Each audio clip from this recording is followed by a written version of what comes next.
In this video, we'll talk about monopoly. It will follow chapter 10, and today I'm going to focus on just two questions.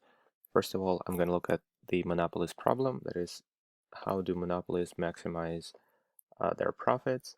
And second, I will calculate the deadweight loss of a monopoly, which is maximizing its profits. But before we talk about the math, let's set up the model of a monopoly. So to do so, I want to put things in a perspective.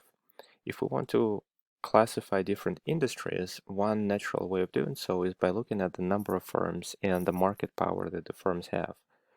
And what we looked at so far is a competitive industry in which the number of firms is extremely large, and it's not just large, but also that the firms are small. So just let's recap the competitive industry. Large number of firms, all firms produce identical product. No firm has any market power whatsoever. So the market dictates the price and firms act as price takers. And on top of that, there are no barriers to entry. So firms can enter and leave the industry as they please. And we spent a lot of time talking about the outcomes in such kind of industry. And today, for monopoly, I'm going to look at a scenario that's going to be completely opposite. That means for all the 4 points, we're going to have exactly the opposite story. So rather than having a large number of firms with no market power at all, in the monopoly case, we'll have a single firm that's going to serve the whole market. So the market demand is going to equal the firm's demand. The firm is going to produce output that has no close substitutes, and it will have the market power, so it will set the market price as it pleases. So again, completely opposite from the competitive industry. And finally, there will be barriers to entry. That means that not just the firm does not have any competitors in the market and does not have any rival products, but also it's extremely difficult for other firms to start producing in the same market. And the best example of a monopoly would be a local water company. There is no substitute for drinking water. You can't just go to a river and get water on your own. And usually there is a single company serving the whole city or the whole town. And if another company wanted to start serving water to, say, Sioux Falls, they will have to basically create their own water network, and it's going to be extremely difficult and also extremely inefficient. So think about local water and utility companies, because usually they serve as local monopolies. And so we're going to look at a monopoly, and we're going to see how a monopoly decides how much to produce. So next, maximizing monopoly's profits.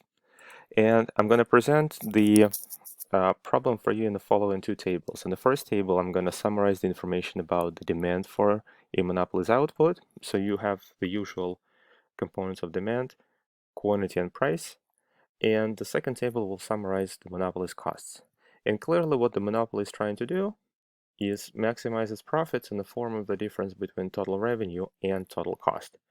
And one way of doing so, if we go back to the picture, you can calculate the total revenue for the monopoly, subtract the total costs, and find the output for which the difference between total revenue and total cost is the biggest. But the usual way we take when maximizing profits is setting marginal revenue equal to marginal cost, because this brings us back to the marginal analysis idea, where the monopoly should ask, should the first unit be produced? Yes, if its benefit, its revenue, exceeds the cost of production. Should the second unit be produced? Yes, for the same reason, and so on. And when should you stop? When the revenue doesn't cover the cost any longer, the additional revenue.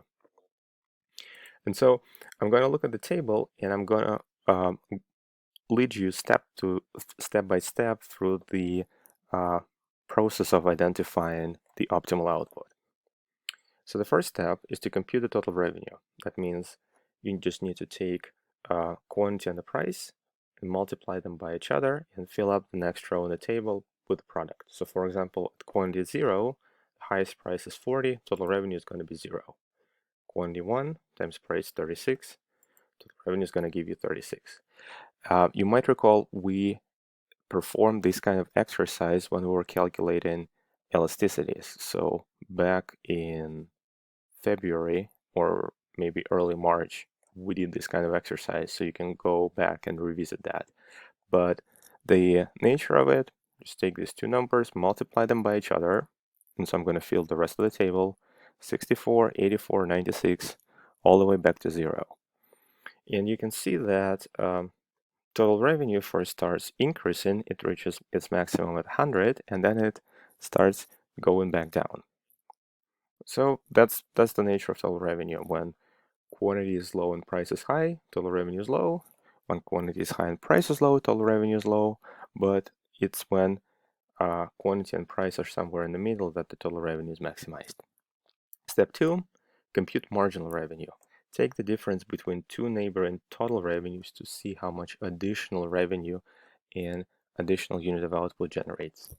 For example, for the first unit, it increases the revenue in total from 0 to 36, so the marginal revenue of the first unit is going to be 36. The second unit increases total revenue from 36 to 64, so that marginal revenue is the difference between these two numbers, and it's going to be 28.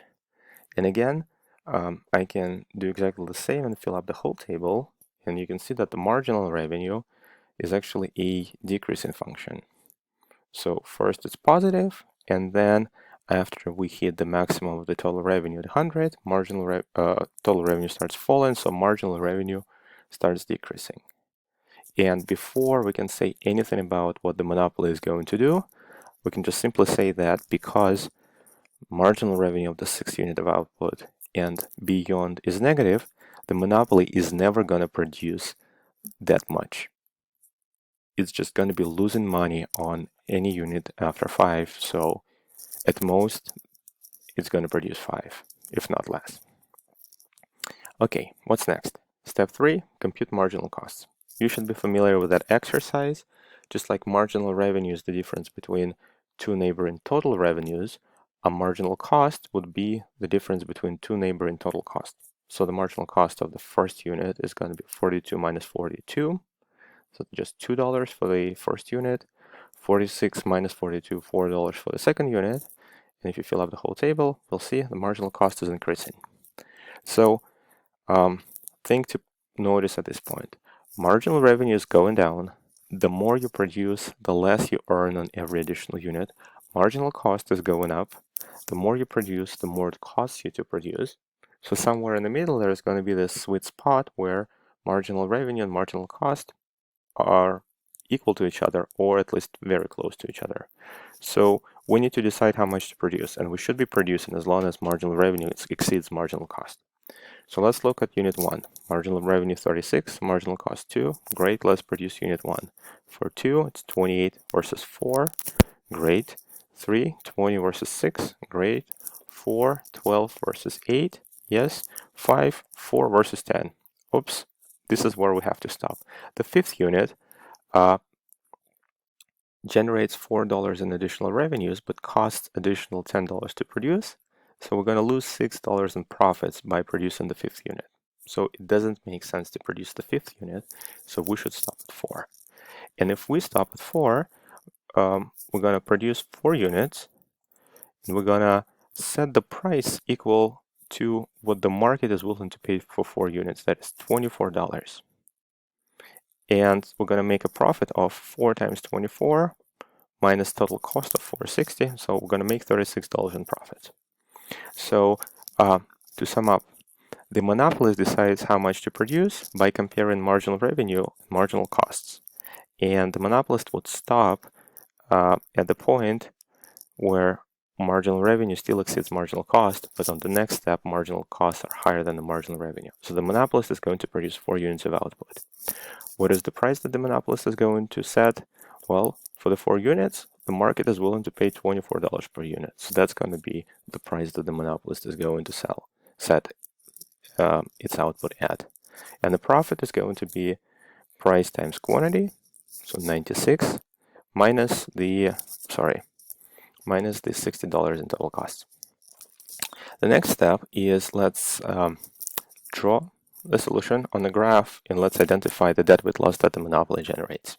So here's what you need to do. The blue line is the demand, that is the price for each level of output. The red line is the marginal revenue, and you see that I'm cutting the marginal revenue at 6 because you remember from the graph that marginal revenue starts getting very negative, and we basically know that the monopoly is not going to be producing there. And yellow is the marginal cost. And as usual, marginal revenue is decreasing, marginal cost is increasing, and the monopoly outcome produce 4. Strictly speaking, the monopoly should be produced until marginal revenue and marginal costs intersect, but because they don't intersect at an integer, I'm going to produce at the largest integer that's beyond the intersection, that is 4.